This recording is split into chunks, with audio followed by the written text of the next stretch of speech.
100కు పైగా దీర్ఘకాలిక సమస్యలకు ఎటువంటి ఆపరేషన్ దుష్ప్రభావాలు లేకుండా హోమియోపతి చికిత్స.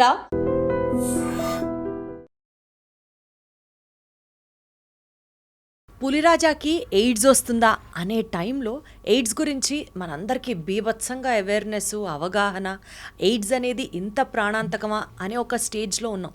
ఆ ఎరా అయిపోయిన తర్వాత ప్రాబబుల్లీ ఎయిడ్స్ రావడం, ఎయిడ్స్ పేషెంట్స్ని మనం చూడడం, దాని గురించి వినడం తగ్గితే తగ్గి ఉండొచ్చు గాక, కానీ ఎయిడ్స్ చాలా ఎక్కువగా MSMs అంటే men who have sex with men, homosexual మెన్లో ఈ పర్టిక్యులర్ ఎయిడ్స్ శాతం పెరుగుతోంది అన్నది షాకింగ్గా అనిపించింది.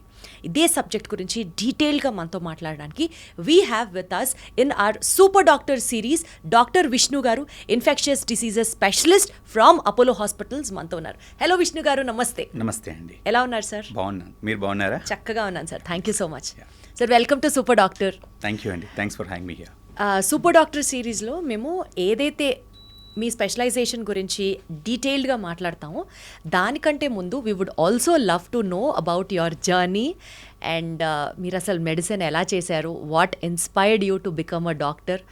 చిన్నప్పుడే ఇప్పుడున్న జనరేషన్ లాగా మీ పేరెంట్స్ కూడా మీరు పొట్టలో ఉన్నప్పుడే మిమ్మల్ని డాక్టర్ చేయాలి అనుకున్నారా? How did your medicine journey start sir? So అసలు ఫస్ట్ ఆఫ్ ఆల్ మా ఫ్యామిలీలో ఎవరు కూడా డాక్టర్స్ లేరండి. I hail from an agriculture family. So నాకు బేసికల్గా వ్యవసాయ కుటుంబం. సో మా మదర్ సైడ్ వాళ్ళు కానీ ఫాదర్ సైడ్ వాళ్ళు కానివ్వండి, అంతా కూడా బిజినెస్ అండ్ వ్యవసాయ కుటుంబం. సో మా అక్కను డాక్టర్ చేయాలని మా మమ్మీకి ఉండింది, but she was not interested. She become a lawyer, now she is a judge. తర్వాత మా అక్కని చూసి నేను చిన్నప్పటి నుంచి బైపీసీ అనేది మైండ్లో ఉండింది. సో ఇంకా వేరే ఆలోచన లేకుండా, సో అక్కని చూసి అలానే బైపీసీ తీసుకుని entirely my choice. Yeah, so మా ఇంట్లో నేను పెద్ద చదివి డాక్టర్ అయితే ఎవరు అనుకోలేదు. I read and I become a doctor. అంటే మీరు కూడా 10th క్లాస్లో డిస్ట్రిక్ట్ ఎడిషన్లో మీ ఫోటో పడి, ఇంటర్మీడియట్లో ఆల్ ఇండియా ర్యాంకులు కొట్టి, ఎంసెట్లో టాప్ ర్యాంకులు కొట్టి, అట్లా you were very studious about. Till 6th I was not a good student. Then not a good student అంటే ఇంకా ఆటలే ఉంటుండే, పెద్దగా చదువు మీద అంత ఇంట్రెస్ట్ లేకుండే. 8th ఆ టైంలో I want to read and achieve something kind of thing. తర్వాత 10th తర్వాత దెన్ ఇంటర్కి వచ్చినాక నేను ఖచ్చితంగా డాక్టర్ కావాలి అని. సో అప్పుడు ఇంటర్లో రాసినప్పుడు ఎంసెట్లో నాకు 700 ర్యాంక్ వచ్చింది. So 700 rank. సో అప్పుడు గవర్నమెంట్ కాలేజ్లో రాలేదు, సో ప్రైవేట్లో చేశాను. తర్వాత MBBS అయిపోయాక మాకు స్పెషాలిటీ వాటిలలో మన ఏపీలో అప్పుడు 134th ర్యాంక్ వచ్చింది. ఏంటి పీజీ ఎంట్రన్స్లో. ఎక్కడ చేశారు అసలు మెడిసిన్? నేను చేసింది షాదాన్ మెడికల్ కాలేజ్, సో హైదరాబాద్లో. అప్పుడు నాకు హైదరాబాద్లో ఉండాలని ఉండింది. సో అప్పుడు 700 ర్యాంక్. మీరు నేటివ్ ఆఫ్?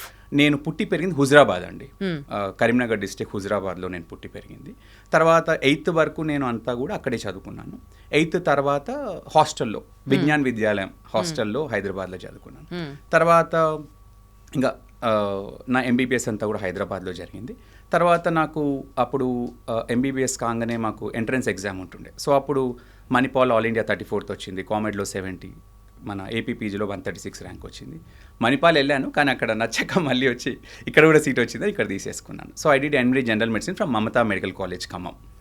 తర్వాత అక్కడ I got interest in infectious diseases.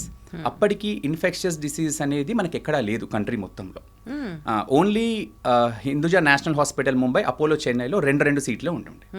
So అక్కడ రావాలి అంటే all India I want to do in Apollo Chennai. So అక్కడ రావాలంటే ఆల్ ఇండియా ఫస్ట్ రావాలి. So I prepared and I got all India first in. నమస్కారం, మీకు all India first rank. So అది infectious disease super speciality FNV అని ఉంటుండే. So అట్లా వచ్చి then I did in Apollo Chennai. ఆ తర్వాత then I came back to Hyderabad and started my practice. So you wanted to become an infectious specialist doctor and so you achieved your dream అని చెప్పొచ్చు. So once మీరు education అయిపోయిన తర్వాత you started practising and seeing students, what were the challenging cases అండి? అంటే జనరల్గా infectious disease కూడానండి, అంటే since it's a new speciality, మన దగ్గరకు వచ్చేటి అన్ని కూడా ఛాలెంజింగ్ కేసెసే వస్తాయి. ఇప్పుడు ఇన్ఫెక్షన్స్లో రెగ్యులర్ మలేరియాలు, డెంగూలు, కాఫ్ కోల్ ఇవన్నీ జనరల్ మెడిసిన్ దగ్గర వాళ్ళు ట్రీట్ చేసేస్తారు. ఏవైతే కాంప్లెక్స్ కేసెస్, అంటే ఇప్పుడు జ్వరం వస్తుంది కానీ కారణం తెలియదు, లేదా డిఫికల్ట్ టు ట్రీట్ ఇన్ఫెక్షన్స్, లేదా హెచ్ఐవిలో మల్టిపుల్ ఇన్ఫెక్షన్స్ ఉన్నవాళ్ళు, లేదా ఆర్గాన్ ట్రాన్స్ప్లాంట్ చేసిన తర్వాత వచ్చే ఇన్ఫెక్షన్స్ చాలా కాంప్లికేటెడ్ ఉంటాయి. ఇట్లాంటివన్నీ ఒక ఇన్ఫెక్షస్ డిసీజ్ డాక్టర్ దగ్గరికి వస్తాయి. So infectious disease doctor job is like a detective. So it is very interesting. అంటే మనకు ఒక 1+1 మ్యాథ్స్ లాగా ఉంటుంది. సో ఈ పేషెంట్ ఫీవర్ వస్తుంటే తగ్గదు, ఓకే ఈ ఫైండింగ్స్ ఉన్నాయి, ఇది ఉన్నాయి, సో ఇవి పాసిబిలిటీస్ అని ఒక మ్యాథమెటిక్స్ లాగా ఉంటుంది.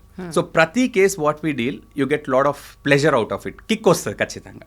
So all infection most of the cases what we see are difficult cases, challenging cases.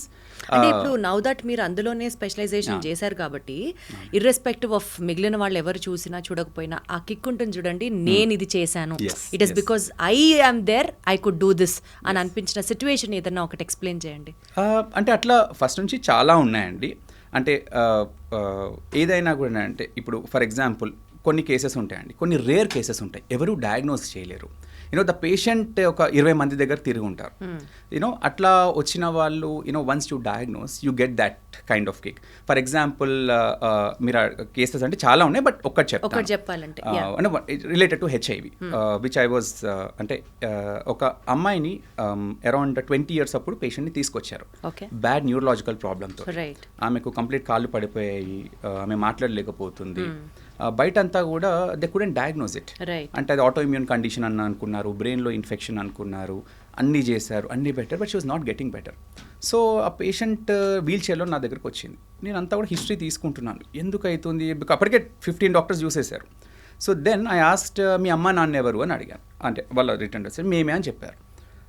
నాకు I felt that could this be HIV positive, but 19 years ఎందుకు రావాలి అని. దెన్ తర్వాత ఇన్ డీటెయిల్ అడిగితే లేదు సార్, మేము పెంచిన పేరెంట్స్, వాళ్ళ అమ్మ నాన్న చిన్నప్పుడే చనిపోయారు, నేను వాళ్ళ చిన్నమని పెద్ద నాన్నమని అంటే వాళ్ళని మా దగ్గర పెరిగింది అని. దెన్ ఐ థాట్ ఎలా చనిపోయారు అంటే మాకు తెలియదు సార్ అప్పుడు వాళ్ళు చనిపోయారు అన్నారు. Then I thought could this be HIV, తల్లి నుంచి అప్పుడు వచ్చి ఉంటుంది, ప్రోగ్రెస్ అయి ఉంటుంది అని ఐ సస్పెక్టెడ్. నాస్ HIV testing, then it has come positive. So ఆ అమ్మాయికి పుట్టుకతోనుంది, it was not identified, it progress to such an extent. తర్వాత మెడికేషన్స్తో we could make her survive, కానీ తనకు కొద్దిగా లింబ్ అబ్నార్మాలిటీస్ ఉన్నాయి, but we could make her survive. అంటే that diagnosis and that history made ఎవరు కూడా ఎందుకు అడుగుతారు నువ్వు మీకు పుట్టిన బేబీ అయినా, అవన్నీ కూడా వాళ్ళు చెప్పరు, అవుట్ ఆఫ్ ద బాక్స్ ఆలోచించారు, out of the box. So then అంతవరకు కూడా మేం పేరెంట్స్ అనే చెప్పారు వాళ్ళు. తర్వాత కూడా అదే హిస్టరీ తీసేసుకుంటారు తప్ప అంటే అడగరు కదా అండి, వాళ్ళు బాగానే ఉన్నారు కదా అనుకుంటారు. సో దెన్ అడిగితే వాళ్ళ సన్ చెప్పాడు, యాక్చువల్గా మా దగ్గర పెరుగుతుంది, వాళ్ళ పేరెంట్స్ చిన్నప్పుడే చనిపోయారు. So we never, they are so nice people that they don't even అంటే చిన్నమ్మని కూడా అనిపించారు, అమ్మ నాన్ననే పిలుస్తారు.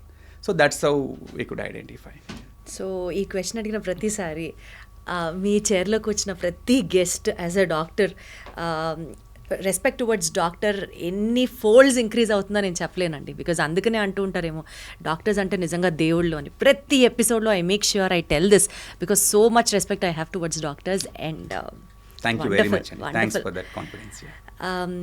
ఎస్, మీరు ఎటు హెచ్ఐవి కేసే చెప్పారు కాబట్టి getting into the subject. Sir అసలు బేసికల్గా మైట్ బీ హెచ్ఐవి అని మీరే అన్నారు చూసారా, నాకు ఈ సిమ్టమ్స్ ఇలా అనిపిస్తున్నాయని. సో ఒక హెచ్ఐవి పేషెంట్కి ఉండే హెచ్ఐవి సిమ్టమ్స్ ఏంటి sir to start with? I think you ask very good question అండి. ఇప్పుడు హెచ్ఐవిలో కూడా అండి ఎర్లీ హెచ్ఐవి, లేట్ హెచ్ఐవి. మీరు ఎయిడ్స్ అని చెప్తున్నారు, ఒక మనిషికి హెచ్ఐవి వచ్చి అది ముదిరినాక ఎయిడ్స్ అంటాం. సో ఈ హెచ్ఐవి ముదిరినాక ఎయిడ్స్లోకి వచ్చిన తర్వాత అప్పుడు సిమ్టమ్స్ చాలా క్యారెక్టరిస్టిక్గా ఉంటాయి. అంటే టీబీ రావడము, నాలుకే పూత పోయడము, ఒక 60-70 kgs ఉన్న మనిషి విపరీతంగా లూజ్ మోషన్స్ అయిపోయి 70 kgs ఉన్నవాడు 50 kgs అవ్వడము, అన్యూజువల్ ఫంగల్ ఇన్ఫెక్షన్స్ రావడము, అన్యూజువల్ బ్రెయిన్ ఇన్ఫెక్షన్స్ రావడము. ఇట్లాంటి ఉన్నప్పుడు ఆ సిమ్టమ్స్ని బట్టి తనకేమన్నా వాటిని ఆపర్చునిస్టిక్ ఇన్ఫెక్షన్స్ అంటాం. అంటే ఒక మామూలు మనిషికి రావు, ఒక హెచ్ఐవి వచ్చిన మనిషికి ఇమ్యూనిటీ విపరీతంగా తగ్గినప్పుడు అన్కామన్ అన్యూజువల్ ఇన్ఫెక్షన్స్ వచ్చేసి విపరీతంగా ఎఫెక్ట్ అవ్వడం. సో వీటిని చూసినప్పుడు చాలా వరకు మనం సస్పెక్ట్ చేస్తాం. నౌ ఇంకోటి ఎర్లీ హెచ్ఐవి వాళ్ళు ఉంటారు, అంటే ఇప్పుడు అంటే రీసెంట్గా అక్వైర్ చేసిన వాళ్ళకు సిమ్టమ్స్తో చెప్పలేమండి మనం. అంటే ఇప్పుడు స్టార్టింగ్స్లో సిమ్టమ్స్ మనకు జలుబు రావచ్చు, కొద్దిగా జ్వరం రావచ్చు, కొద్దిగా ర్యాష్ రావచ్చు, ఇవన్నీ మామూలు వైరల్ ఫీవర్స్లో కూడా ఉంటాయి. సో వాటితోని మనం చెప్పలేము. సో అందుకని మనం ఎప్పుడు కూడా హిస్టరీ ఈజ్ మోర్ ఇంపార్టెంట్. అంటే ఇప్పుడు నేను ఒక పేషెంట్గా వచ్చేసి నాకు జ్వరం జలుబు దగ్గు ఉందంటే ఏ డాక్టర్ అయినా సరే మామూలు జలుబు అనుకొని మామూలు జ్వరం అనుకొని ట్రీట్ చేస్తాడు. కానీ నేను ఎప్పుడు సెక్షువల్ హిస్టరీ అడుగుతాను. ఇప్పుడు for example if that particular person has multiple sexual partners or high risk behaviour, అంటే ర్యాండమ్, ఇప్పుడు అంతా కూడా multiple sexual partners, random sexual partners, one night stands, ఇవన్నీ కూడా చాలా కామన్ అయిపోయాయి. సో ఇట్లాంటి హిస్టరీ అడుగుతాను. సో ఈ హిస్టరీ ఉన్న వాళ్ళకు టెస్ట్తోనే చెప్పగలుగుతాం మనం. సిమ్టమ్స్తో ఇనీషియల్గా చెప్పలేము, ఎందుకంటే ఆ సిమ్టమ్స్ అన్నీ ఒకేలాగా ఉంటాయి. మామూలు వైరల్ ఫీవర్స్తో ఏదైతే ఉంటుందో అవే సిమ్టమ్స్ ఉంటాయి. సో నేను అందరికి అదే చెప్తాను, మీరు సిమ్టమ్స్ కానీ ఇట్లాంటి హిస్టరీ ఉన్నవాళ్ళు you should get yourself testing. టెస్ట్తోనే ఎర్లీగా మనం ఉందా లేదా చెప్పగలుగుతాము. అది ముదిరినాక అప్పుడు అన్ని సిమ్టమ్స్ వస్తాయి, బట్ అప్పుడు ఆల్రెడీ లేట్, స్టిల్ అప్పటికి కూడా మనం చాలా బాగా ట్రీట్ చేయొచ్చు. కానీ ఎర్లీగా డయాగ్నోస్ చేయాలంటే మాత్రము సిమ్టమ్స్తోని చేయలేము. It should be based on testing. మరి అసలు డౌట్ ఎట్లా వస్తుందండి? ఎలా డిటెక్ట్ చేస్తాం హెచ్ఐవిని? అదే ఎందుకు చేయించుకుంటారు? ఎందుకంటే అదే హిస్టరీ. చాలా మందికి నేను అదే డాక్టర్ని చెప్తాను, కలవకపోతే అప్పుడు లాస్ట్లోనే వస్తారు. అదే అంటే నా పాయింట్ ఏంటంటే ఇనీషియల్ గా మనకి ఏదో ఒక డౌట్ వస్తేనో లేకపోతే ఏదో ఒక రకంగా తేడాగా అనిపిస్తేనో కదా డాక్టర్ దగ్గరికి వెళ్తారు. అప్పుడు కదా టెస్టులు చేయించుకుంటారు, మల్టిపుల్ పార్ట్నర్స్ ఉన్నా అలాంటి హిస్టరీ ఉన్నా. అవునండి. So how do we detect HIV then? అదే అండి, unfortunately that is a problem. అదే చెప్తున్నాను, ఇప్పుడు చాలా మంది కూడా ఇప్పుడు అవగాహన లేని వాళ్ళందరూ వస్తారు, కానీ ఎప్పుడు జబ్బు ముదిరినాక వస్తారు. సో అందుకని అవేర్నెస్ ఈజ్ మోర్ ఇంపార్టెంట్. ఇప్పుడు మీరు అంటున్నారు, సార్ ఒక పేషెంట్ ఇట్లా మల్టిపుల్ పార్ట్నర్స్ ఉన్నాడు, తనకు హెచ్ఐవి ఉందని మీరేమో ముదిరేంత వరకు తెలియదు అంటున్నారు. మరి ఎలా ఐడెంటిఫై చేయడం అంటే patient should have that education. అదే చెప్తున్నాను. మల్టిపుల్ పార్ట్నర్స్ దగ్గరికి వెళ్తున్నారు అని అంటే ఫ్రీక్వెంట్ గా హెచ్ఐవి టెస్ట్ చేయించుకోవాలి. yes, ఇట్లాంటి హై రిస్క్ బిహేవియర్ ఉన్న వాళ్ళు మిమ్మల్ని మీరు కాపాడుకోవడానికి ఎర్లీగా టెస్టింగ్ చేసుకోవాలి. ఇట్లాంటి బిహేవియర్ ఉన్న వాళ్ళు. ఎట్లా సార్, ఏమన్నా టెస్ట్ ఉందా దానికి? అవునండి, మనకు 4th జనరేషన్ ఎలైజా అని హెచ్ఐవి టెస్టింగ్స్ ఉన్నాయండి. హెచ్ఐవితో పాటు అదర్ సెక్షువల్లీ ట్రాన్స్మిటెడ్, మనకు సెక్స్ పరంగా వచ్చేది ఒక హెచ్ఐవే కాదండి, గనేరియా అని, క్లెమీడియా అని, అంటే కొన్ని అంగం మీద పుండ్లు అవ్వడము, విపరీతమైన చీము రావడము మూత్రంలోకి వెళ్ళి, నెక్స్ట్ వచ్చేసి ఇట్లాంటి HIV, hepatitis B, hepatitis C, ఇంకా లోకల్ సెక్షువల్లీ ట్రాన్స్మిటెడ్ డిసీజ్, ఇవన్నీ కూడా సెక్స్ పరంగా వస్తాయి. సో ఇట్లాంటి బిహేవియర్ ఉన్న వాళ్ళు always you should get tested and meet doctor. That's the only way to identify HIV in the early stages. ఒక మనిషికి హెచ్ఐవి వచ్చినాక అది ముదరడానికి 3 సంవత్సరాలు పట్టచ్చు, 5 సంవత్సరాలు పట్టచ్చు, కొందరు 10 సంవత్సరాలు పట్టచ్చు. సో చాలామంది నా దగ్గరకు వస్తారు ఇట్లాంటి హిస్టరీ ఉన్న వాళ్ళు, సార్ నేను నా లైఫ్లో ఒక్కసారి కూడా నేను అసలు డాక్టర్ దగ్గరికి పోలేదు సార్, ఏంటి సార్ ఇప్పుడు వస్తేనేమో నాకు మొత్తం బాడీ అంతా ఇన్ఫెక్షన్, ఇంత ఎందుకైనానంటే చెప్పాను కదండి, ఆ హెచ్ఐవి ముదిరేంత వరకు అందరిలాగానే ఉంటారు. ముదిరినప్పుడు ఒక 2-3 మంత్స్లోనే విపరీతమైన టీవీ రావడము, అంతా బయోడి పాకపోవడము, లూజ్ మోషన్స్ రావడము, వీటంతో సిగ్నిఫికెంట్గా డిటోరియేట్ అవుతారు. అంటే ఏంటి సార్ ఈ హెచ్ఐవి వైరస్ యొక్క ఫిజియాలజీ ఇన్సైడ్ ది బాడీ ఏం జరుగుతుంది? వన్స్ వైరస్ బాడీలోకి ఎంటర్ అయిన తర్వాత కొందరికి మీరు అన్నట్లు 6 నెలలు, 3 ఏళ్ళు, 5 ఏళ్ళు, ఎందుకు అంత డిఫరెన్స్ ఉంటుంది ఒక్కొక్కళ్ళలో? అసలు ఏం జరుగుతుంది బాడీలో? నార్మల్గా అండి, ఇప్పుడు హెచ్ఐవి అనేది మన బాడీకి ఎంటర్ అయినాక మనకు రోగ నిరోధక శక్తికి CD4 సెల్స్ అని ఉంటాయి. సింపుల్, మన రోగ నిరోధక శక్తిని మెజర్ చేసి CD4 సెల్స్. ఇవి మనకు నార్మల్గా 5 లేదా 600 కంటే ఎక్కువ ఉంటాయి. ఇవి ఒక మనిషి ఇది 200 కంటే తగ్గినప్పుడు, అంటే ఇన్ఫెక్షన్ అది వచ్చినప్పుడు హెచ్ఐవి వీటిని స్లోగా తగ్గిస్తుంటుంది. స్లోగా తగ్గించినప్పుడు ఇప్పుడు ఎప్పుడైతే 200 కంటే తగ్గుతాయో అప్పుడు మన ఇమ్యూనిటీ CD4 సెల్స్ విపరీతంగా మన రోగ నిరోధక శక్తి తగ్గిపోతుంది. అప్పుడు ఈజీగా టీబీ రావడము, ఒక మామూలుగా లూజ్ మోషన్స్ మనకు వస్తే 1 or 2 డేస్లో తగ్గిపోతాయి. కానీ మన ఇమ్యూనిటీ లేకపోవడం వల్ల అది నెలల తరబడిపోవడము, వారాల తరబడిపోవడము, నాలుకంతా పూత పోయడం, ఇదంతా మీకు నాకు ఎందుకు అవ్వదు అంటే మన ఇమ్యూనిటీ నార్మల్గా ఉంటుంది కాబట్టి our body it self will fight. So అలా అయినప్పుడు ఆ సిమ్టమ్స్ అన్నీ బయటకు వస్తాయి. Now each person is different. ఇప్పుడు మన ఇంట్లో సింపుల్ అండి, ఇప్పుడు మీ ఇంట్లో 4 ఉన్నారనుకోండి, జలుబు వచ్చింది అనుకోండి, ఒకరికి 1 రోజు తగ్గిపోతుంది, ఒకరికి వారం ఉంటుంది, ఒకరికి 4-5 రోజులు ఉంటుంది.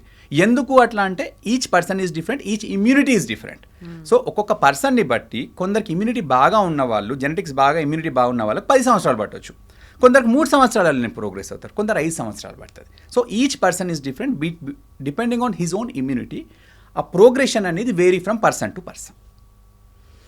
అంటే ఇప్పుడు మనం ఒక ఆర్గన్కే ఏదో ఒక ఇమ్యూనిటీ తగ్గితే ఎఫెక్ట్ అవుతుంది అని కాదండి. లంగ్స్కి ఎఫెక్ట్ అవ్వచ్చు, ఇప్పుడు మీరు అన్నట్లు మోషన్స్ అంటే బ్రెయిన్కి టీబీ రావచ్చు, బ్రెయిన్కి కూడా రావచ్చు. సో చాలా కామన్ ఆపర్చునిస్టిక్ ఇన్ఫెక్షన్ ట్యూబర్క్లోసిస్ అండి. మన గవర్నమెంట్ రికమెండేషన్స్ ప్రకారం ఎవరికి టీబీ వచ్చినా 2 పరీక్షలు ఖచ్చితంగా చేస్తాం. ఒకటి డయాబెటీస్, ఇంకోటి హెచ్ఐవి. సో నార్మల్ పేషెంట్స్కి కూడా టీబీ రావచ్చు, కానీ హెచ్ఐవిస్లో ఎక్కువ రిస్క్ ఉంటుంది, ఎందుకంటే వాళ్ళకు ఇమ్యూనిటీ తక్కువ ఉంటుంది కాబట్టి. అండ్ చాలా మందికి టీబీ లంగ్స్లో వస్తుంది, హెచ్ఐవిలో లంగ్స్ బయట కూడా ఎక్కువగా వస్తుంది. అంటే బ్రెయిన్కి రావచ్చు, మనకి ఇక్కడ లింఫ్ నోడ్స్ లాగా ఇక్కడ రావచ్చు, లేదా పొట్టలో రావచ్చు. సో బాడీలో ఎక్కడైనా టీబీ రావచ్చు. Got it sir. సార్ ఇప్పుడు ఒక హెచ్ఐవి పేషెంట్ని కనుక ముద్దు పెట్టుకుంటే హెచ్ఐవి వచ్చే అవకాశాలు ఉన్నాయా? ఇది కూడా మంచి ప్రశ్న అండి. ఇప్పుడు ఫర్ ఎగ్జాంపుల్ నాకు పేషెంట్స్ ఉంటారండి, తండ్రి పాజిటివ్, బాబుకు లేదు. వాళ్ళు క్వశ్చన్స్ అడుగుతారు, సార్ నా బాబు నాతోనే ఉంటాడు, నా ఒళ్ళో పడుకుంటాడు, నేను ముద్దు కూడా ఇస్తాను, తినిపిస్తాను, నా వల్ల బాబుకి ప్రాబ్లం ఉంటుందా? నా ఫస్ట్ థింగ్ అండి, హెచ్ఐవి అనేది మెయిన్గా సెక్షువల్ ట్రాన్స్మిషన్ అండి. సెక్షువల్గానే ట్రాన్స్మిట్ అవుతుంది. అంటే హెచ్ఐవి అనేది మన చెమటలో ఉండదు, మన కంటి నీరులో ఉండదు, మన లాలాజలంలో ఉండదు, మన యూరిన్ అండ్ మోషన్లో ఉండదు. సో ఒక హెచ్ఐవి పేషెంట్ వాడిన బాత్రూమ్ వాడడంతో హెచ్ఐవి రాదు. ఒక హెచ్ఐవి తిన్న కంచంలో ఉంటే హెచ్ఐవి తింటే రాదు. ఒక తండ్రి పిల్లాడిని ముద్దు పెట్టుకుంటే హెచ్ఐవి రాదు. ఓకే, అండ్ ఎత్తుకుంటే చెమట ఉందనుకోండి, ఎత్తుకుంటే అలా రాదు. టవల్ సోప్ యూజ్ చేయడం వల్ల హెచ్ఐవి సంక్రమించదు. నౌ ఒకటేందంటే, ఒకటి లిప్ కిస్ అట్లా చేసినప్పుడు ఎవరైనా హెచ్ఐవి పేషెంట్కి లోపల బాగా బ్లీడింగ్ లాగుంటే అది కూడా 0.1 to 0.2% రిస్క్ ఉంటుంది. అంతేగాని ఇన్ జనరల్ కిసెస్తోని హెచ్ఐవి ట్రాన్స్మిట్ అవ్వదు. So it is mainly sexual intercourse. అందులో కూడా అండి, సో సెక్షువల్ ఇంటర్కోర్స్లో కూడా యానల్ ఇంటర్కోర్స్ తోటి హైయెస్ట్ రిస్క్ ఉంటుంది. Next vaginal intercourse, least is oral intercourse. Okay, so అది కూడా మెయిన్గా ఈ రెండింటితో ఎక్కువ ట్రాన్స్మిషన్. ఓరల్ కిసెస్తో కానీ చాలా చాలా చాలా నెగ్లిజిబుల్. అదండి. Right sir. సార్ ఇప్పుడు మీరు ఏదైతే అన్నారో సెక్షువల్ ఇంటర్కోర్స్ అని, కాండమ్స్ యూజ్ చేస్తూ కనుక సెక్స్ చేస్తే హెచ్ఐవి రాదు అన్నది మనం బల్లగుద్ది చెప్పచ్చా? అదే ఇప్పుడు the best way to protect is using condoms. Okay, ఎఫెక్టివ్గా కాండమ్ వాడితే హెచ్ఐవి అనేది ఆల్మోస్ట్ రాదండి. కానీ చాలా వరకు ఇప్పుడు ఒకవేళ కాండమ్ చిరేయడం కానీ ఇట్లాంటి ఏమైనా అయితే కొద్దిగా రిస్క్ ఉంటుంది. బట్ ప్రాపర్గా కాండమ్ వాడితే హెచ్ఐవి అనేది మోర్ దెన్ 99% మనం ప్రివెంట్ చేయవచ్చు. The best way to protect is using condoms. Right sir. Sir ఇప్పుడు అసలు హెచ్ఐవి అంటున్నాం కదా, హెచ్ఐవికి ఎయిడ్స్కి డిఫరెన్స్ ఏంటి సార్? హెచ్ఐవి అనేది ఏంటంటే హ్యూమన్ ఇమ్యూనోడెఫిషియన్సీ వైరస్ అండి. ఈ వైరస్ ఒక మనిషికి వచ్చినప్పుడు అదేం చెప్పాను, CD4 గణనీయంగా తగ్గిపోతాయి. అది తగ్గి ఎప్పుడైతే 200 కంటే తక్కువ అయిందో అప్పుడు దాన్ని హెచ్ఐవి ముదురుతుంది, దాన్ని ఎయిడ్స్ అంటాం. అక్వైర్డ్ ఇమ్యూనోడెఫిషియన్సీ సిండ్రోమ్ అంటే హెచ్ఐవి వైరస్ వల్ల నా ఇమ్యూనిటీ అనేది విపరీతంగా తగ్గి ముదిరినప్పుడు, నేను చెప్పిన అన్ని ఇన్ఫెక్షన్స్ వచ్చినప్పుడు CD4 200 కంటే తగ్గినప్పుడు దాన్ని ఎయిడ్స్ అంటాం. సో హెచ్ఐవి ముదిరితే దాన్ని ఎయిడ్స్ అంటాం. అచ్చా, సో హెచ్ఐవి వల్ల వచ్చేది ఎయిడ్స్? అవునండి, ముదిరినప్పుడు. ఇప్పుడు నాకు హెచ్ఐవి వస్తే జబ్బు ముదిరితే అప్పుడు ఎయిడ్స్. ఇప్పుడు సపోజ్ ముదరలేదు అనుకుందాం సార్, హెచ్ఐవి వచ్చింది, ఒక పేషెంట్ ఇనిషియల్ డేస్ నుంచి డాక్టర్ ఫాలో అప్ తో ఉన్నాడు, మందులు వాడుతున్నాడు అనుకోండి, హెచ్ఐవి ప్రాణాంతకం కాదా? హెచ్ఐవి వచ్చిన తర్వాత కూడా 50+, 60+, 70+ లాంజిటివిటీ ఉన్న పేషెంట్స్ కూడా ఉంటారా? ఐ థింక్ చాలా మంచి ప్రశ్న అడిగారండి. ఇప్పుడు హెచ్ఐవి అనేది అండి ట్రీట్మెంట్ అనేది చాలా అడ్వాన్సెస్ వచ్చినాయి. ఇప్పుడు అందరు నా పేషెంట్స్ అదే చెప్తాను, సార్ నాకు హెచ్ఐవి ఉంది, ఇది పోదా అని చాలామంది భయపడి ఒకటే చెప్తాను, హెచ్ఐవి అనేది ఇప్పుడు బీపీ లేదా హైపర్ టెన్షన్ లేదా డయాబెటీస్ లాగా. ఇప్పుడు ఒక మనిషికి హైపర్ టెన్షన్ కానీ డయాబెటీస్ కానీ ఎప్పటి నుంచి ఉంటే వాళ్ళు లైఫ్ లాంగ్ మందులు వాడాలి. అంటే మనము ఎర్లీ స్టేజెస్ నుంచి సిగ్నిఫికెంట్గా ఉంటాయి. హెచ్ఐవి కూడా అంతే. హెచ్ఐవికి క్యూర్ లేదు, కానీ మందులతోని they can live for up to 75 to 80 years. HIV వచ్చిన వాళ్ళు హెచ్ఐవితో ఇప్పుడు ఇంతకుముందు హెచ్ఐవి వచ్చిన వాళ్ళు మందులు లేక హెచ్ఐవితో చనిపోయే వాళ్ళు గణనీయంగా ఉంటుండే. ఇప్పుడు హెచ్ఐవి వచ్చిన వాళ్ళు అందరిలాగానే బతికి ముసల్తనాన పోతున్నారు. అంటే వేరే other disease like heart disease కానివ్వండి, ఇట్లా అందరిలాగా పోతున్నారు. కానీ హెచ్ఐవి వచ్చి హెచ్ఐవి వల్ల చనిపోయే వాళ్ళు గణనీయంగా తగ్గిపోయారు. అంటే సార్ ఇప్పుడు హెచ్ఐవి వచ్చేది మల్టిపుల్ సెక్షువల్ పార్ట్నర్స్ వల్లే అన్నది ఇక్కడ మనం క్లియర్గా అర్థం చేసుకోవచ్చుగా.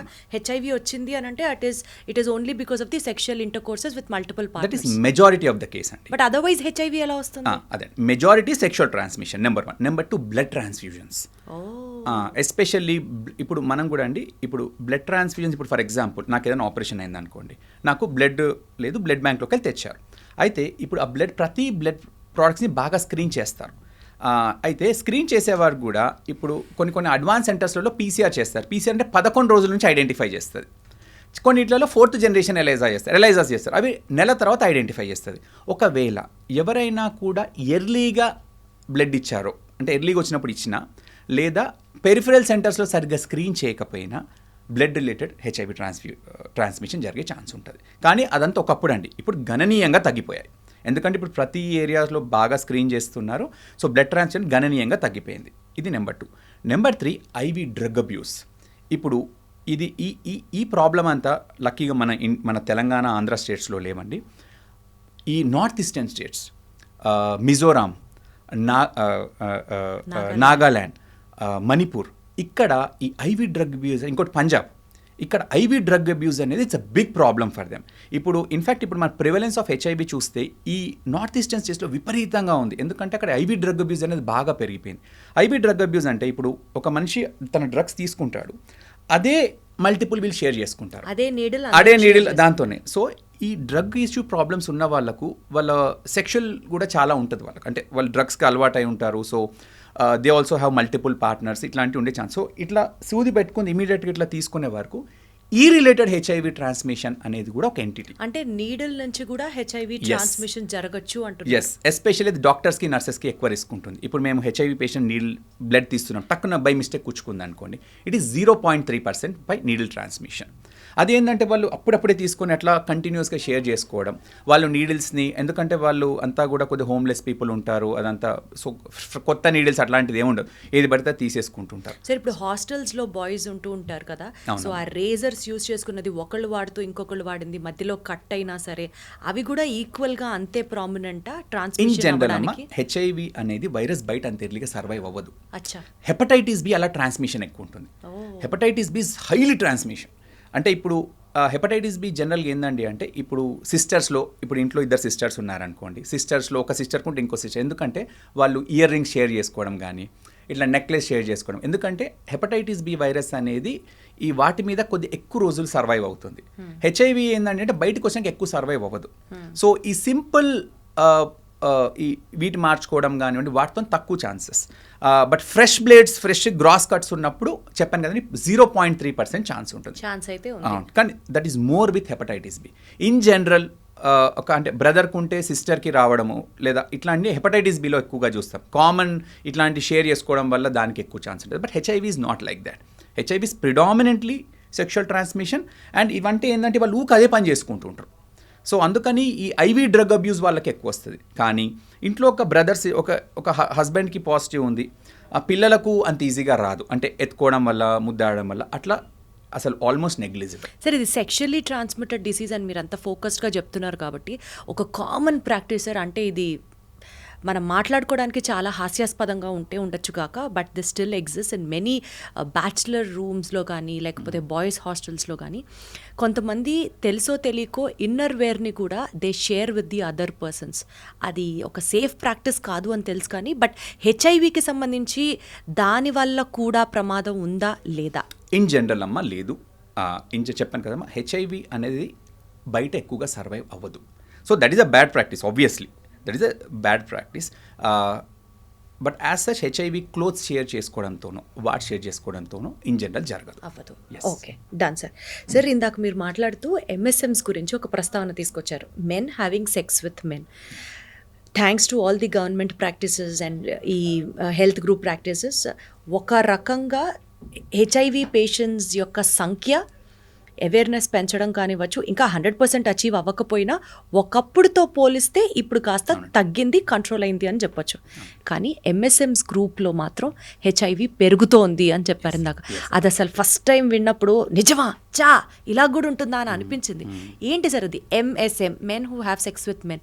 అసలు ఆ గ్రూప్ గురించి చెప్పండి, అసలు ఎప్పుడూ వినలేదు.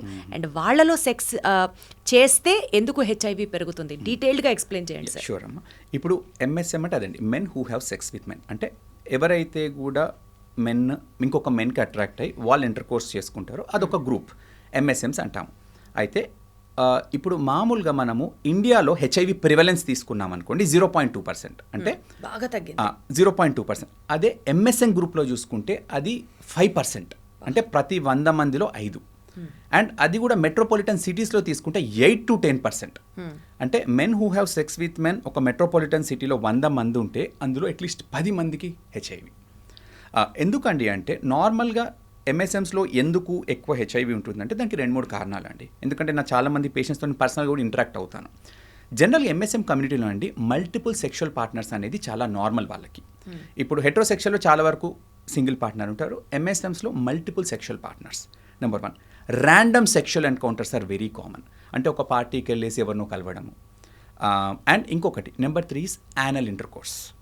ఇప్పుడు నార్మల్గానండి నేను చెప్పాను ఇంతకుముందు కూడా యానల్ ఇంటర్కోర్స్తో చాలా ఎక్కువగా రిస్క్ ఉంటుంది. ఎందుకంటే యానస్ అనేది చాలా టైట్ స్పింక్టర్, సో వీళ్ళు చాలా ఫోర్స్ఫుల్గా పెనిట్రేట్ చేస్తారు. చేసినప్పుడు అక్కడ చాలా వరకు అబరేషన్స్ కానీ ఫ్రిక్షన్ అనేది ఎక్కువ ఉంటుంది. మళ్ళీ లోపడిన రెక్టల్ వాల్ కూడా చాలా థిన్ ఉంటుంది అన్నట్టు. సో వీటి కారణాల వల్ల యానల్ ఇంటర్కోర్స్తో highest risk of HIV transmission ఉంటుంది. So the risk is high with the anal transmission and in general ఎంఎస్ఎమ్స్లో మల్టిపుల్ పార్ట్నర్స్ ఈజ్ అ నామ్ and in general in this community high risk behaviour is also very common. అంటే ఒక పార్టీకి వెళ్ళేసి random పర్సన్ని కలిసేసి sexual intercourse చేసుకోవడము, ఇట్లాంటి practices కూడా వాళ్ళ కమ్యూనిటీలో ఎక్కువగా ఉంటాయి. I understood this after I interacted with them. అంటే యూజువల్గా సార్ ఆపోజిట్ సెక్సెస్ అట్రాక్ట్ అవుతాయి అన్నది తెలుసు, కానీ men getting attracted to another man, అది ఎందుకు జరుగుతుంది సార్ అట్లాగా? అంటే అదే దానికి one particular reason it's entirely different this thing. ఇప్పుడు మనం అమెరికాలో కూడా చూసుకుంటేనండి highest incidence of HIVs in MSM group only. Okay, MSM గ్రూప్లోనే హైయెస్ట్. మన దగ్గర ఏంటండి అంటే మన దగ్గర అంతగానం ఎక్కువగా మాట్లాడం. ఈవెన్ నేను కూడా నా 2017-18 వరకు నేను ఎంఎస్ఎం గ్రూప్స్ని పెద్దగా చూడలేదు. After I came in to the infectious diseases, నేను because I run an STD clinic, that's how even I came to know, I started interacting with them. కొందరు ఏంటంటే 2 types ఉంటారమ్మా ఇందులో కూడా. అంటే నేను కూడా వాళ్ళతో మాట్లాడినాక ఒకళ్ళు by bond they are from beginning they are attracted to males, that is one group. ఇంకొక గ్రూప్ ఉంటారండి, this I tell to every of my colleague, childhood abuse. ఒక మేల్ని ఇప్పుడు నేను చాలా అంటే నేను మాట్లాడేటప్పుడు నాకు అర్థమైంది ఏంటంటే ఎంఎస్ఎమ్స్ కూడా 2 categories. ఒకళ్ళు ఏంటంటే అంటే to begin with their MSM, కానీ ఫ్యామిలీ ప్రెషర్ వల్ల అమ్మాయిని పెళ్లి చేసుకొని తనతో ఇంటర్కోర్స్ చేస్తారు, తను లేనప్పుడు మళ్ళీ తన మేల్ పార్ట్నర్ దగ్గరికి వెళ్తారు. But they are to begin with MSM only. ఇంకొక గ్రూప్ ఏంటండి అంటే వాళ్ళు they have intercourse with both male and female. అది నాకు ఎప్పుడు డౌట్ ఉంటుండే, how can you attract to both male and you should attract to one sex. అప్పుడు అడిగితే చాలామంది gave the history of childhood abuse. మనం ఎంతసేపు మనకి ఇంట్లో ఒక ఆడపిల్ల ఉందనుకోండి, విల్ బీ వెరీ కేర్ఫుల్. అమ్మాయి పాప టైంకి వస్తుంది, ఏమైనా అబ్నార్మల్గా అది ఉందా అనేది, పాప మాట్లాడుకుంటే ఎందుకు అనేవన్నీ మనం మాట్లాడతాం. కానీ అది ఒక అబ్బాయి పిల్ల, ఒక మేల్ బాబు ఉన్నాం, మేము పెద్దగా పట్టించుకోం, వాళ్ళు వెళ్ళి ఆడుకుంటారు. కానీ నేను అందరికీ అది చెప్తాను, మేల్ అబ్యూస్ అని ఇట్లా చిన్నపిల్లలు ఎవరైతే మేల్స్ ఉంటారో వాళ్ళ రిలేటివ్స్ అబ్యూస్ చేయడము, ఎవరో సీనియర్ అబ్యూస్ చేయడము, వార్డెన్స్ అబ్యూస్ చేయడము, పక్కింటోడు అబ్యూస్ చేయడము, ఇది ఇట్స్ ఎ ఎంటిటీ. అది చేయడం వల్ల ఫస్ట్ టైం వాళ్ళు they get confuse in there orientation, and after they grow they like both males and female and they get confused. So this is one entity which I learned after talking to many of my patients. So నేను అందరికీ అది చెప్తాను, మనం male child ఉంటే పెద్దగా పట్టించుకోం, but always this is the other entity you need to keep, childhood abuse. That also makes them confuse and have both partners. And other entity as I told, కొందరు పెళ్లి చేసుకోరు, వాళ్ళు మేల్ పార్ట్నర్స్ ఉంటారు. ఇంకొకటి family pressure, ఇక వాళ్ళ parents చేసుకుంటే వాళ్ళ కోసం చేసుకొని, even they don't like, they'll be partner with their wife and they have other intercourse. So these are the population which I tend to see. So బేసికల్గా ఎంఎస్ఎమ్స్ అది పాపం వాళ్ళు పుట్టుకతోనే అలా ఉంటారు కాబట్టి వాళ్ళని అక్కడి నుంచి కౌన్సిల్ చేస్తూ ఉండాలా, లేకపోతే ఈ పర్టికులర్ యాన్యువల్ ఇంటర్ కోర్స్ గురించి వాళ్ళకి ఎంఫసిస్ చేసి వాళ్ళ గురించి కొంచెం అవేర్నెస్ పెంచే కార్యక్రమం చేయాలా అన్నది it's all completely a complicated subject again. నేనేం చేస్తానమ్మా అంటే, ఇప్పుడు ఒక ఎంఎస్ఎం నా దగ్గరకు వచ్చాడు అనుకోండి, I can't change the fact that is MSM. సరే, అది ఇంకా పుట్టుకతోనే ఉంటుందా, లేకపోతే మైండ్ సెట్ ని మనం మార్చచ్చా, తిరిగి వాళ్ళని నార్మల్ పీపుల్ చేయలేమా? ఐ థింక్ అదే అండి, ఇది కూడా ఒక కాంప్లికేటెడ్ సబ్జెక్ట్ అండి. ఇది అంటే దే ఆర్ లైక్ అస్ అంతే. ఇప్పుడు they are born different, so we have to respect it అంతే. మనము ఒక పర్సన్ తన చిన్నప్పటి నుంచి మేల్కి అట్రాక్ట్ అయ్యే పర్సన్ మనం కౌన్సిలింగ్ చేసో ఏదో చేసి మార్చడం అనేది it is not been accepted anywhere. And genuine గానే అవి పుట్టుకతోనే డిసైడ్ అయ్యే పుట్టుకతోనే చిన్నప్పటి నుంచి attract, there may be lot of factors, it's a complicated thing, but they essentially their orientation is towards the same sex, right? That's all. So దాన్ని మార్చడానికి ఇప్పుడు ఒక పేషెంట్ నా దగ్గరకు వచ్చి, సార్ ఇట్లా నేను ఎంఎస్ఎంని నా దగ్గరకు వచ్చినప్పుడు అట్లా వాళ్ళు ఐడెంటిఫై చేసుకొని ఓపెన్ గా చెప్పగలరా సార్? ఆ పాపులేషన్ కూడా ఉందా ఇండియాలో? అంటే ఇంతకుముందు లేకుంటున్నామా, it all depends on the doctor.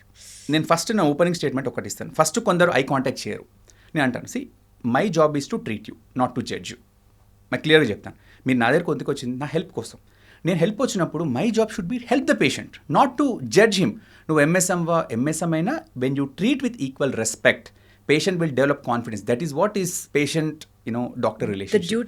Doctor నా పని వాళ్ళకి హెల్ప్ చేయడం, జడ్జ్ చేయడం కాదు. సో ఇప్పుడు ఏంటమ్మా అంటే వాళ్ళు వచ్చి ఇట్లా చెప్పినప్పుడు నేను వాళ్ళని నువ్వు సెక్షువల్ స్టేటస్ మార్చుకోమని చెప్పలేను. That is not possible. It will be stupidity if I tell that. So what I tell is that ఎంఎస్ఎమ్స్కి చూడండి, మీరు try to have a single partner. జనరల్గా నేను ఏం చేస్తాను, మీరు రిస్క్ అంతా తగ్గించుకోండి. జనరల్గా ఇప్పుడు మీకు multiple partners, don't go for multiple partners, go for a single partner and whom you can trust. మీరు డైరెక్ట్ ర్యాండమ్గా కాకుండా ఒక పర్సన్ని తెలుసుకొని travel with him and get to know each other, both of you get tested, on top of it use protection, then have intercourse and get yourself tested every 3 to 6 months. This is the best way I can prevent them from getting STDs. కాకుండా వాళ్ళు అట్లా అంటే చాలామంది నవ్వుతారు, sir మా కమ్యూనిటీలో అసలు అట్లాంటిది ఉండదు సార్, సింగిల్ పార్ట్నర్స్ మాకు దొరకరు, మాకు multiple partners this is the only way అన్నప్పుడు అప్పుడు నేను ఏం చేస్తానంటే ఐ గివ్ ఫర్దర్. సరే ఇప్పుడు నువ్వు ఏమంటున్నావు సార్, అది కాదు, నేను నా బిహేవియర్ని కంట్రోల్ చేసుకోలేను అన్నప్పుడు I give other steps to protect him. So ఇప్పుడు ఫర్ ఎగ్జాంపుల్ వాళ్ళకి కొన్ని వ్యాక్సిన్స్ వేస్తాం. ఇప్పుడు హెచ్పివి వ్యాక్సిన్ మీరు వినే ఉంటారు, ఫీమేల్స్లో సర్వైకల్ క్యాన్సర్ వ్యాక్సిన్ ఎట్లానో ఎంఎస్ఎమ్స్లో you can get HPV and cause anal cancers. So మేల్స్లో కూడా ఆ వ్యాక్సిన్ వేస్తాం. That is a one vaccine preventable STD. Then hepatitis B is vaccine preventable. అవి 2 వ్యాక్సిన్స్ వేస్తాను. ప్లస్ నేను అన్ని జాగ్రత్తలు చెప్తాను, avoid random partners, always use protection. And ఇంకోటి ప్రెప్ అని ఉంటుంది, ప్రీ ఎక్స్పోజర్ ప్రొఫైలాక్సిస్. అంటే ఇట్లాంటి హై రిస్క్ బిహేవియర్ ఉండి వాళ్ళు కంట్రోల్ చేసుకుని వాళ్ళకి ఒక గోలీ కూడా ఉంటుంది. అంటే ఆ గోలీ చూడు క్లియర్గా చెప్తాను, ఈ మెడిసిన్ ఇచ్చినా కదా అని ఇది నీకు it should not give you a license to have uninhibited behaviour. ఇది as an additional layer of protection to protect you from getting HIV. So ఇవన్నీ జాగ్రత్తలతో పాటు కొన్ని మెడిసిన్స్ కూడా ఇస్తాము, కొన్ని వ్యాక్సిన్స్ ఇస్తాము. అండ్ దెన్ ఎవ్రీ 3-2 months వాళ్ళని చెక్ చేసుకుంటాం. ఏమన్నా వస్తే ఇమీడియట్గా అడ్రస్ చేస్తాం. అట్లీస్ట్ అంతవరకు వాళ్ళకి కొంచెం ఒక సేఫ్ జోన్ డాక్టర్ దగ్గరికి రావడానికి. సరే, ఎస్పెషల్లీ ఎంఎస్ఎం గ్రూప్స్ గురించి మాట్లాడుతున్నాం కాబట్టి కేమ్ సెక్స్ అని చెప్పి సెక్స్ జరిగే టైంలో కొన్ని డ్రగ్స్ యూజ్ చేయడం వల్ల ఈ డ్రగ్స్ వల్లే వాళ్ళకి హెచ్ఐవి వస్తుంది. These are the emerging risk factors for HIV. And ఈ ట్రెండ్ డ్రగ్స్ యూజ్ చేయడం సెక్స్ టైంలో ఎంఎస్ఎం గ్రూప్స్ మధ్యలో ఇప్పుడు ఇది ఒక అలార్మింగ్ ట్రెండ్గా మారింది ఇండియా వైడ్, గ్లోబల్ వైడ్ అని చెప్తున్నారు. దీని గురించి ఒకసారి ఇన్ఫర్మేషన్ చెప్పండి సార్. అట్లీస్ట్ అమ్మ మన దగ్గర చూసే పేషెంట్స్ కెమ్సెక్స్ ఎక్కువ మంది రిపోర్ట్ చేయట్లేదు. ఇప్పుడు 2 things అండి. ఇప్పుడు ఏమైనా ఇంజెక్టబుల్ ఫామ్స్లో తీసుకునేటి షేర్ చేసుకోవడం వల్ల నేను చెప్పాను కదండి ఐవి డ్రగ్ అబ్యూస్, అట్లా హెచ్ఐవి ట్రాన్స్మిట్ అయ్యే ఛాన్స్ ఉంటుంది. ఈ కొన్ని కెమ్సెట్స్ పర్ఫార్మెన్స్ ఎన్హాన్సింగ్ మెడికేషన్స్ ఉంటాయి, where they can have longer duration and all. అట్లాంటివి వాడినప్పుడు ఆబ్వియస్ కదండి, వాళ్ళు అట్లాంటి డ్రగ్స్ తీసుకున్నప్పుడు they have multiple people, they indulge in the sexual intercourse for longer time. So obviously the longer the exposure to an anal intercourse, the higher is the transmission of HIV if that partner has it. So itlanti drugs vaadam kuda they have the behavior is more and the behavior is uninhibited. So dani valla obviously villaki risk ekku untundi, కానీ అది drugs వల్ల కాదండి. Drugs వల్ల ఒక HIV ఉన్న patient drug needle share చేసుకొని ఇంకొక patient తీసుకుంటూ వస్తుంది. వాళ్ళు ఆ పర్ఫార్మెన్స్ ఎన్హాన్సింగ్ డ్రగ్స్ వల్ల వాళ్ళు ఎక్కువసేపు they have this uninhibited behaviour, they have group sex. ఇట్లా ఉన్నప్పుడు obviously when you are multiple people, multiple you can never know who has what. Correct. So sir, ఇప్పుడు బేసికల్గా ఇండియాలో ఎయిడ్స్ క్యాంపెయిన్ ఒక full స్ట్రెచ్లో చేసేవారు. ఇందాక నా ఇంట్రొడక్షన్లో చెప్పినట్లుగా పులిరాజాకి ఎయిడ్స్ వస్తుందా అన్నది అసలు ఇట్ వాజ్ లైక్ బ్లాస్ట్. అందరూ people started knowing about HIV, taking care about HIV. ఈ అవేర్నెస్ క్యాంపెయిన్స్ ఇప్పుడు ఈ ఎంఎస్ఎం గ్రూప్స్లో కొంచెం తగ్గిందనే చెప్పాలా, అసలు లేదనే చెప్పాలా భారతదేశంలో? How do you feel as a doctor? ఇంకా India government has to focus on this kind of campaigns అని అనిపిస్తుందా మీకు? యాక్చువల్లీ అండి, if you see overall HIV it's a tremendous success అండి. అంటే ఒకప్పుడు హెచ్ఐవి డెత్స్తో చూసుకుంటే ఇప్పుడు గణనీయంగా తగ్గిపోయింది. అయితే ఈ ఎంఎస్ఎం అనేది ఇది ఇప్పుడు ఎమర్జింగ్ అండి. సో దాని గురించి ఇప్పుడు నేను ఎంఎస్ఎం అంటే మీరు నమ్మలేదు అసలు అట్లాంటి జరుగుతాయా అని. Because I feel that this is because of the lack of awareness. నాకెందుకు తెలుసు అంటే because I'm a focused doctor who is specialized in to it, I tend to see more. So what I feel is that government ఇప్పుడు ఏ మారుమూలన ప్రాంతాలు ఉన్నా అంటే ఒక HIV patient డబ్బులు లేకున్నా government is giving free medicines, the best available medicines. So మనకు availability of medicines అంతా కూడా బాగున్నాయి. ఓన్లీ థింగ్ ఏంటంటే ఈ ఎంఎస్ఎం గ్రూప్ వచ్చే వరకు వీళ్ళంతా కూడా యంగ్ పిల్లలు, లైక్ అందరు 15 years, 17 years, 20, 30 years వాళ్ళందరూ that is the time where their hormones start kicking in there and అప్పుడు కూడా తెలియదు. So they are this is the time where the people commit mistakes, and once that mistake is done, once they get it, they have to take it lifelong. So e group lo I feel that education has to be done. Unfortunately ఇది ఏంటండి అంటే దీని గురించి ఎక్కువ తెలియక, that is what I feel. Overall fantastic job. But this is అందుకని interview కూడా మేము MSM గురించి అంటే మాట్లాడడానికి అసలు ఇంట్రెస్ట్ మేబీ మనం చూపెట్టింది. MSM గురించి మాట్లాడుతూ వెళ్తే గవర్నమెంట్ పెద్ద పెద్ద హోర్డింగ్స్ పెట్టి దాని గురించి అవగాహన పెంచిన సొసైటీలో ఈరోజు మనం ఆ MSM గ్రూప్ని యాక్సెప్ట్ చేసే స్టేట్లో కూడా లేమేమో సార్ బహుశా. Unfortunately that is the one. Ya so అందుకని I think education is what is more. అందుకే నేను ఈ స్పెసిఫిక్ గ్రూప్ గురించి ఎప్పుడు ఎందుకు మాట్లాడడానికి ఇంట్రెస్ట్ చూపిస్తానంటే వీటి గురించి ఎవరు మాట్లాడరు. Nobody likes to talk about this. But you know that message should pass. ఎందుకంటే వాళ్ళందరూ యంగ్ పేషెంట్స్ ఉంటారు. అవన్నీ కూడా ప్రివెంటబుల్. చాలా వరకు మనం ప్రివెంట్ చేయవచ్చు. వ్యాక్సిన్స్ ఉన్నాయి, ప్రెప్స్ ఉన్నాయి. ఒకవేళ ఇంత వర్స్ట్ కేసు వచ్చినా కూడా బ్రహ్మాండమైన ట్రీట్మెంట్స్ ఉన్నాయి. ఇవన్నీ వాళ్ళకు ఫోకస్డ్ గ్రూప్కి తెలియాల్సి ఉంటుంది. అన్ఫార్చునేట్లీ సార్ ఇప్పుడు హెచ్ఐవి వచ్చింది, హెచ్ఐవి పాజిటివ్ అనుకుందాం. ఆ పర్టికులర్ పేషెంట్ ఇంకా లైఫ్ లాంగ్ హెచ్ఐవి మెడిసిన్స్ వాడాల్సిందేనా, ఆర్ ఒక 6 months వాడే ఆపేయచ్చు, 1 year వాడే ఆపేయచ్చు, అట్లా ఉంటుందా? లేదు, ఒకసారి అదే చెప్పాను, హెచ్ఐవి అనేది లాంగ్ టర్మ్ మేనేజబుల్ కండిషన్. ఒక మనిషికి హెచ్ఐవి వచ్చినాక దానికి క్యూర్ లేదు. అదే మీరు డిసప్పాయింట్ అవ్వదు, అదే చెప్తున్నాను. పేషెంట్ అలానే డిసప్పాయింట్ నేను అదే చెప్తాను. ఇప్పుడు నాకు ఒక పేషెంట్ వస్తాడు, ఆయనకు బీపీ ఉంటే, షుగర్ ఉంటుంది, 7 గోళీలు తీసుకుంటుంటాడు, వాటన్నిటికీ ప్రాబ్లం ఉండదు. నేను రాసే హెచ్ఐవికి ఒకటే పిల్లు ఇస్తాం, దానికే ప్రాబ్లం అని చెప్తాను. అదే చెప్తాను, అమ్మ ఇప్పుడు మా నాన్నగారికి, నేను చిన్నప్పటి నుంచి మా నాన్నగారికి హైపర్ టెన్షన్ ఉంది, డయాబెటీస్ ఉంది, మా నాన్నకు 2 సార్లు హార్ట్ అటాక్ వచ్చింది, 2 సార్లు స్ట్రోక్ వచ్చింది, ఇప్పటికీ మంచిగా ఉన్నారు, అప్పటి నుంచి మందులు వేసుకుంటున్నారు. ఓకే, ఇది కూడా అంతే. అంటే హెచ్ఐవి వచ్చింది ఉంది అని యాక్సెప్ట్ చేయడానికి కూడా సోషల్ స్టిగ్మా అడ్డొస్తుంది కదా సార్. అదే చెప్తాను. ఇప్పుడు I always want to take the best out of it. ఇప్పుడు ఫర్ ఎగ్జాంపుల్ నాకు ఒక జబ్బు వచ్చి దానికి నేను ట్రీట్మెంట్ ఏం చేయలేను, నేను చనిపోతాను అనుకుంటే I have to SIT cry and all. I'm telling you, నీకు ఈ జబ్బు వచ్చిన తర్వాత నీకు నేను 10 గోళీలు రాయను, ఒకటే పిల్ రాస్తాను. అది నువ్వు సరిగ్గా వేసుకుంటే you can live for 75-80 years like any other person, right? Your quality of life will be the same. All you need to take is single పిల్. అండ్ ఇప్పుడు కూడా అండి, ఇప్పుడు హెచ్ఐవి ఒక్కసారి మందులతో వైరస్ కంట్రోల్ అయినాక నార్మల్ సెక్షువల్ ట్రాన్స్మిషన్తో కూడా భార్యకు రాదు. So they can have normal sexual intercourse with the wife, and they can have and భార్యకు రాకుండా పిల్లాడికి రాదు, పిల్లాడికి లేదా పాపకి. సో అట్లాంటి అడ్వాన్సెస్లో ఉన్నాం మనం. నాకు చాలామంది, అంటే ఎవరైనా కూడా ఇప్పుడు కపుల్స్ కానీ హస్బెండ్ పాజిటివ్ వైఫ్ నెగిటివ్ ఎంతోమంది వస్తారు, వాళ్ళందరికీ మందుల మీద పెట్టేసి వాళ్ళు నార్మల్ వాళ్ళ పిల్లల్ని కూడా తీసుకొని వస్తారు. They are so happy. So అదే అండి, ఇప్పుడు మనము ఒక ప్రాబ్లం వచ్చినప్పుడు ఆ ప్రాబ్లమ్ని ఫేస్ చేస్తూ ముందుకెళ్ళాలి. దాన్ని ప్రివెంట్ చేయడానికి అన్నీ చేసాం, కానీ అయినా కూడా వచ్చింది అనుకోండి, తనకు అవగాహన లేదు పాపం, అయినా కూడా వచ్చింది, ఇప్పుడు వచ్చింది కదా అని చెప్పేసి దాని కూడా నేర్చుకుంటూ కూర్చోం కదండి. What are the positives? I'm telling you, your life will be like any other person. You will live for 80 years with only single pill per day. అది యూనో, సో ఆ పాజిటివ్ ఆస్పెక్ట్స్ అన్నీ ఎక్కువ మాట్లాడతాను నేను. అదే చెప్తాను, నీకు ఎర్లీ ఏజ్లో హైపర్ టెన్షన్ డయాబెటీస్ వచ్చింది అనుకోని. మీకు ఇంకో సింపుల్ చెప్తాను. నేను యాక్చువల్గా ఒక హెచ్ఐవి ఒక టాక్ ఇవ్వడానికి వెళ్ళాక డాక్టర్స్కి ఆ టాక్ నేను అడిగాను, దేవుడు వచ్చిండు మీకు, you know God has given your curse and he ask you to choose between HIV and uncontrolled diabetes. నువ్వు ఏ చూస్ చేసుకుంటావు? అందరూ అన్కంట్రోల్డ్ డయాబెటీస్కి హాత్ లేపాను. నేను మాత్రం ఐ చూస్ హెచ్ఐవి అని చెప్పాను. లెక్చర్ అంతా ఇచ్చిన తర్వాత మళ్ళీ అడిగాను same question. 30% have raised for HIV. అంటే what I'm trying to tell is, now HIV treatment has become very easy.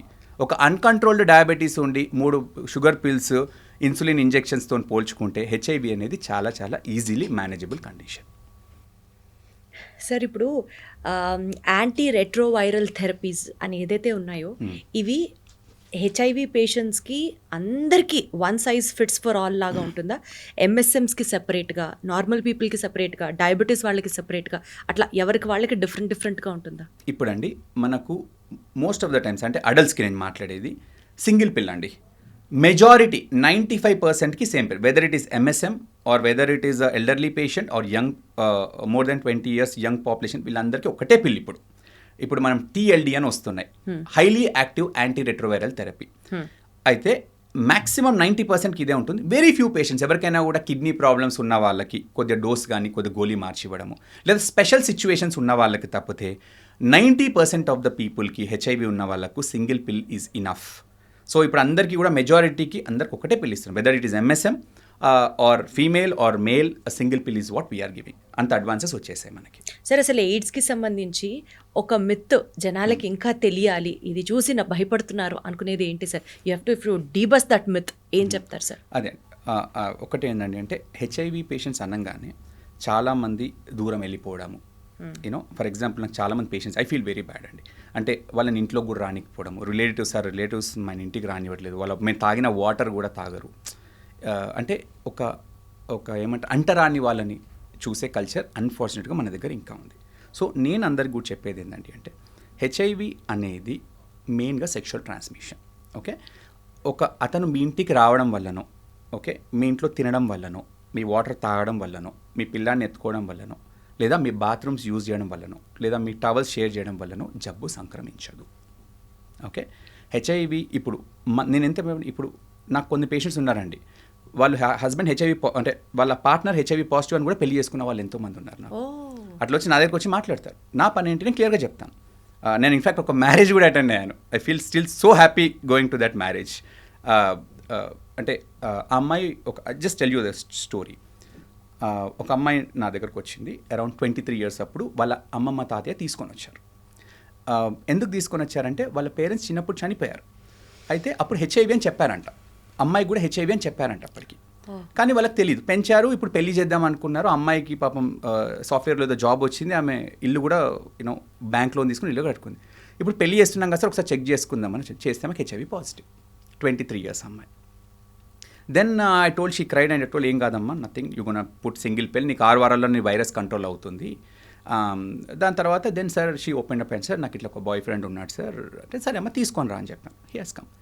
నా పని ఏంటి, నువ్వు పెళ్లి చేసుకుంటావు చేసుకొని చెప్పడం నా పని కాదు. నేను ఫస్ట్ క్వశ్చన్ అడిగాను, ఈమె ఎన్ని సంవత్సరాలు బతుకుతుంది? 75 years బతుకుతుంది. ఆమె CD4 బ్రహ్మాండంగా ఉంది, వైరస్ అంతా కంట్రోల్లో ఉంది. నెంబర్ 1.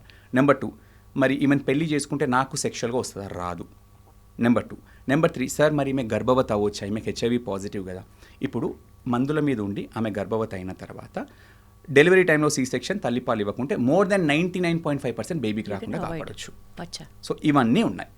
ఓకే, సో ఇవన్నీ నేను చెప్పడం నా పని. చేసుకుంటారా చేసుకునేది మీరిద్దరు డిస్కస్ చేసుకోవాలి. And he liked her, he convinced his mother, they both of them got married.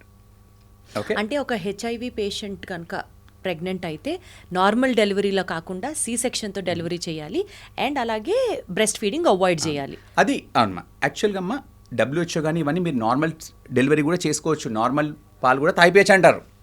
Okay, అది కాకుండా ఏంటంటే WHO రికమెండేషన్స్ అన్నీ కూడా లో middle income countries, African countries, అక్కడ వాళ్ళకు అంత ఉండదు కాబట్టి. కానీ ఇక్కడ అందరూ కూడా డబ్బా పాలు ఎఫర్ట్ చేయగలుగుతారు. సో ఈవెన్ 0.12 రిస్క్ కూడా నేను తీసుకోను. సో అట్లా చేసినా కూడా ఏం కాదు. కానీ బట్ అయినా private setting we don't even want to take that 0.1-0.2%. So అలా ఎంతోమంది కపుల్స్, ఎంతోమంది పిల్లల్ని తీసుకోవాలి, పిల్లలు పెద్దగా వాళ్ళతో వస్తూ ఉంటారు. హెచ్ఐవి పేషెంట్స్ కూడా పెళ్లి చేసుకోవచ్చు, వాళ్ళు కూడా రెగ్యులర్ లైఫ్ లీడ్ చేసి పిల్లల్ని కూడా కనొచ్చు, provided you should always tell the partner. Right. ఎప్పుడైనా కూడా అండి ఒక హెచ్ఐవి పాజిటివ్ పర్సన్ అంటే పార్ట్నర్కి చెప్పాలి. చెప్పకుండా చేసుకోవడం అని నేనైతే అసలు ఎంకరేజ్ చేయను. చెప్పండి, వాళ్ళ సమ్మతి తీసుకోండి, వాళ్ళకి డౌట్స్ ఉంటే తీసుకొని రండి. ఐ టెల్ ద డిసీజ్ గురించి చెప్తాను. బికాజ్ అల్టిమేట్లీ ఎవరికైనా కూడా చెప్పి ఇట్లాంటి చెప్పకుండా చేయడం అనేది ఇట్స్ నాట్ కరెక్ట్. సో బేసికల్గా వాళ్ళని అన్టచబుల్స్గా చూడడం అనేది మాత్రం చాలా అరాచకం అన్నది మీరు చెప్తున్న points. It is a crime, I would say. అది పాపం అండి సీరియస్లీ. బికాస్ అసలు జబ్బు ట్రీట్ చేయడం చాలా ఈజీ అండి. లాట్ ఆఫ్ పీపుల్ వాళ్ళు అసలు, సార్ ఒక పేషెంట్ అయితే సార్ నాకు ఇంత డబ్బు ఉంది, నేను మా అక్కయ్య వాళ్ళ ఇంటికి వెళ్ళలేను, వాళ్ళ పిల్లల్ని చూడలేను, నన్ను రానివ్వరు అంటే యూ ఫీల్ వెరీ బ్యాడ్. అంటే అట్లాంటిది చేయకూడదని నా opinion. Sir, stress is a culprit for many diseases అని చెప్తూ ఉంటారు కదా. సో స్ట్రెస్ ఉన్న వాళ్ళకి కూడా ఈ హెచ్ఐవి అటాక్ అయ్యే స్కోప్ ఏమన్నా ఉందా సార్? ఆర్ హెచ్ఐవి వచ్చింది, మేబీ వచ్చింది అన్న ఒక ప్యానిక్తో అయినా సరే ఇంటెన్స్గా కనుక స్ట్రెస్ తీసుకుంటే డిసీజ్ అగ్రివేట్ అవ్వడానికి ఇట్స్ వైస్ వర్సా, అట్లా ఏమన్నా రోల్ ఉందా? అమ్మా, స్ట్రెస్ వల్ల హెచ్ఐవి రాదమ్మా. ఆబ్వియస్లీ స్ట్రెస్ వల్ల హెచ్ఐవి రావాలి అంటే సెక్షువల్ ట్రాన్స్మిషన్ ఉండాలి. That's the main thing. ఇప్పుడు ఒక హెచ్ఐవి ఎవరైనా, మీరైనా నేనైనా ఒక హెచ్ఐవి పర్సన్ అయినా కూడా అన్నెసెసరీ స్ట్రెస్ విపరీతంగా ఉండి మనకు స్లీప్ తగ్గడం ఇట్లాంటివి చేయడం వల్ల that will increase the chances of getting sudden disease like heart disease కానీ ఇట్లా. That same for HIV are non HIV patients. అంతేగాని స్ట్రెస్ ఉండడం వల్ల హెచ్ఐవి ట్రాన్స్మిషన్ ఎక్కువగా ఉంటుంది. Sir, one thing sir, HIV వచ్చింది మీరు అన్నట్లు, not to give up, not to get disappointed, not to get depressed. ఒక పిల్ యాజ్ అ డాక్టర్ మీరు ఇస్తారు. But apart from that HIV patient పరంగా ఎలాంటి డైట్ తీసుకోవాలి, ఎలాంటి లైఫ్ స్టైల్ మెయింటైన్ చేయాలి, and what are those healthy habits which if he focuses on he could also live a perfect happy and a healthy life అంటే ఏం చెప్తారు sir? First thing అండి, HIV diagnose అయిన వాళ్ళని నేను ఫస్ట్ థింగ్ ఏంటంటే most important is taking pill everyday. HIV మందులు పనిచేయడానికి ఒక మంత్ర, మందులు తూచా తప్పకుండా వేసుకోవాలి. నేను వారానికి 2 సార్లు మర్చిపోతాను, నెలకు 5 సార్లు మర్చిపోతాను అనుకుంటే వైరస్ రెసిస్టెంట్ అవుతుంది. ప్లస్ మీకు చెప్పాను గుర్తుందా, హెచ్ఐవి ఒక హస్బెండ్ ఉండి వైఫ్కి లేదనుకోండి, ఆయన మందులు కరెక్ట్ వేసుకుంటే ఆయన 75 years ఉంటాడు, ప్లస్ భార్యతోని నార్మల్ సెక్షువల్ ట్రాన్స్మిషన్ కూడా జరగదు. ఎప్పుడైతే ఇతను మందులు ఆపేస్తాడో ఇతను జబ్బు ముదురుతుంది, ప్లస్ ఈయన సెక్షువల్ ఇంటర్కోర్స్ తన భార్యకు జబ్బు ఇచ్చే ఛాన్స్ ఉంటుంది. సో హెచ్ఐవి కరెక్ట్గా మందులు వేసుకుంటే నువ్వు బాగుంటావు, నీ ఫ్యామిలీ బాగుంటుంది, నువ్వు మంచిగా ఉంటే నీ ఫ్యామిలీ అంతా బాగుంటుంది. That is number 1. నెంబర్ 2, ఎప్పుడు కూడా అండి వీ ఆల్వేస్ సే దట్ నార్మల్గానే హెచ్ఐవి వల్ల హార్ట్ ప్రాబ్లమ్స్ కానివ్వండి, స్ట్రోక్స్ కానివ్వండి, ఇట్లాంటి కొద్దిగా ఎక్కువ వచ్చే ఛాన్స్ ఉంటుంది. సో అందుకని హెచ్ఐవి పేషెంట్స్కి clear absolutely no smoking and alcohol also limited. Okay, no smoking, and minimize alcohol as much as possible, and good physical activity. రోజు ఒక ½ an hour 45 minutes వాక్ చేయడం కానివ్వండి, స్విమ్మింగ్ కానివ్వండి, ఇట్లాంటి స్ట్రిక్ట్గా యాడ్. నా ఫుడ్కి వచ్చేస్తే అండి అందరిలాగానండి స్పెసిఫిక్ డైట్ ఇది తిన అది తిన నేను చెప్పాం. ఇప్పుడు మనం ఇంట్లో ఏం చేసుకుంటాము, అందరిలాగానే అన్నీ తినవచ్చు, ఇది తినవద్దు అని ఏమీ లేదు. ఓకే, ఒక డయాబెటిక్ అనుకోండి, ఆబ్వియస్లీ కొద్దిగా డయాబెటిక్ డైట్ ఫాలో అవ్వమంటాం. వేరే రిస్క్ ఫ్యాక్టర్స్కి అనుగుణంగా కానీ ఒక యంగ్ పేషెంట్ హెచ్ఐవితో వస్తే అతను మెయిన్గా మందులు తీసుకోవడం మోస్ట్ ఇంపార్టెంట్. ఇట్లాంటి అలవాట్లకు దూరంగా ఉండడం, అండ్ దెన్ ఒకసారి హస్బెండ్ ఫస్ట్ పాజిటివ్స్ వైఫ్కి చెక్ చేయడం, తనకుందా చూసుకోవడం, మందులు వేసుకోవడం, మనం రెగ్యులర్గా తినేటి అన్నీ తినవచ్చు, and make sure that you exercise 45 minutes to 1 hour a day. These are the things we tell them. Right, sir. One single message to conclude this show, sir, to the society or to the audience or to especially HIV patients as a doctor treating all these infectious diseases from your end would be? First thing, HIV is a easily manageable condition. HIV వస్తే దయచేసి బాధపడద్దు, కృంగిపోవద్దు. హెచ్ఐవికి బ్రహ్మాండమైన మందులు ఉన్నాయి. మందులతోనే మీరు నార్మల్గా జీవిస్తారు, మీ భార్యకు రాకుండా కాపాడవచ్చు, మీ ఫ్యామిలీతోని మంచిగా ఉండవచ్చు. నెక్స్ట్, ఎంఎస్ఎం గ్రూప్కి మాత్రం నేను చెప్పేది, ఎవరైనా సరే ఇట్లాంటి హై రిస్క్ బిహేవియర్ ఉన్నవాళ్ళు దయచేసి డాక్టర్ని కలిసి టెస్టింగ్ చేయించుకోండి. Testing is the most important one. And మీరు ఒకవేళ ఎంఎస్ఎం పాపులేషన్ అయ్యి ఉండి ఇట్లాంటి హై రిస్క్ బిహేవియర్ ఉంటే always come meet the doctor, discuss about this, go for vaccines, prep, ఇవన్నీ డిస్కస్ చేసుకొని ఎవ్రీ 3 to 6 months ఒకసారి చెక్ చేసుకోండి. And most important is stay away from drugs, smoking, and always make sure that you exercise for ½ an hour to 1 hour a day, and with that you will be like any other person. Wonderful sir, thank you so much. ఒక కొత్త topic గురించి మమ్మల్ని enlighten చేయడంతో పాటు nothing to worry, not to give up అని ఒక ray of hope ఇచ్చారు మీ మాటల్లో. Thank you so much. More to you, sir. Sir, one life lesson what medicine has taught you. Whatever you can do without expecting. But I really believe మన positive attitude ఉంటేనే మనం ఏదైనా సాధించగలం. గట్ని మనం కరెక్ట్గా deal చేసినట్లయితే అది మనకి పాజిటివ్ హార్మోన్స్ని రిలీజ్ చేస్తుంది. షుగర్ వచ్చిన వాళ్ళ పరిస్థితి ఏంటి? పొట్ట దగ్గర పెరిగితే దాన్ని ఆండ్రాయిడ్ అంటారు, ఆండ్రాయిడ్ ఫోన్ కదా. అసలు థాట్స్ ఎందుకు వస్తాయి? బ్రెయిన్ డెడ్ అంటే దానికి ప్రపంచం అంతా కూడా కొన్ని నిర్దిష్టమైనటువంటి లక్షణాలు. మానసికంగా ధైర్యంగా ఉంటే క్యాన్సర్ జయించవచ్చు. You are a doctor for a cause, sir, అంతే. వాళ్ళకి వచ్చిన ఆదాయం కాకుండా ఫ్రీ సర్వీస్ ఎంతమందికో చేస్తారు. And don't forget to subscribe to iDream. And for more videos, Please subscribe to iDream. Please subscribe to iDream. Please subscribe iDream. And please subscribe to iDream. For more videos, subscribe to iDream. please like, share and subscribe to the channel. Congratulations, iDream. Subscribe to iDream. Subscribe to iDream. So subscribe to iDream media. iDreamకి iDream team అందరికీ huge congratulations. Please subscribe iDream media. Please subscribe to iDream. Subscribe iDream. Please subscribe to iDream. iDream అంటే నా కళల ఛానల్ను subscribe చేసుకున్న నోరు తిరుగుతలేదు, మీరైతే గంట గుర్తు కొట్టండి. For more such videos, please subscribe to iDream. Subscribe to iDream. Please subscribe to iDream. Please subscribe iDream Media. Please do subscribe to iDream. Please subscribe to iDream Media. For best entertainment and information please subscribe iDream.